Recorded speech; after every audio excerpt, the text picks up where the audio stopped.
À bien des égards, il est faux de parler du Moyen Âge comme d'un âge sombre durant lequel il ne se serait rien passé. C'est une vision étroite de l'histoire, qui ne considère que l'Europe. Si on élargit sa vision au monde entier, on voit que les idées circulent à travers les cultures. L'astronomie et l'astrologie continuent de se développer en Inde et en Chine.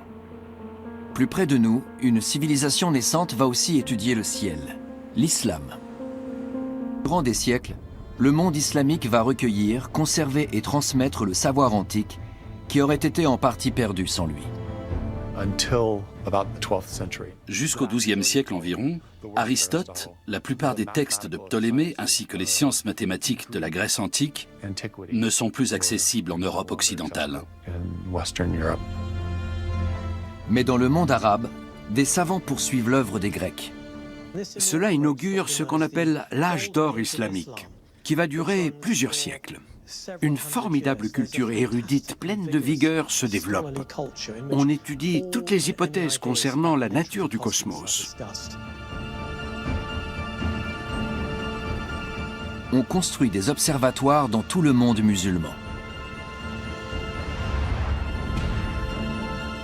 Les astronomes arabes se fondent sur le système de Ptolémée pour cartographier le ciel avec une profusion de détails inouïs.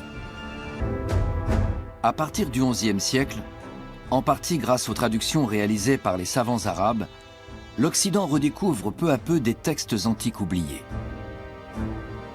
Mais la redécouverte de cet héritage scientifique païen se fait dans une Europe devenue chrétienne.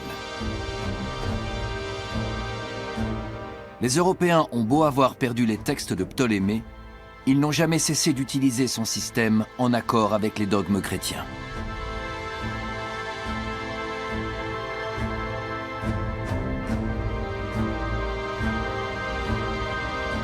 Point crucial dans le cosmos chrétien, c'est que tout a été créé par Dieu et que tout est régi par lui. Dans les cartes médiévales du monde, on voit qu'ils imaginent Dieu en dehors de la sphère des étoiles fixes. Donc en ce sens, la notion de Dieu englobe tout le cosmos. Il faut bien que le ciel soit quelque part, donc par convention, on le situe au-delà du royaume des étoiles. La Bible ne contient rien d'univoque sur le cosmos. C'est uniquement l'interprétation que certains théologiens dans l'Église donnent de versets au sens difficile qui lui permet d'affirmer que la Terre est au centre de l'univers. Certains passages du livre de Josué parlent du soleil qui s'arrête dans sa course, ce qui peut donner à penser qu'habituellement il se déplace, sauf quand Dieu intervient pour l'arrêter. On déduit de ce passage et de quelques autres que tous les astres tournent autour de la Terre, y compris le soleil.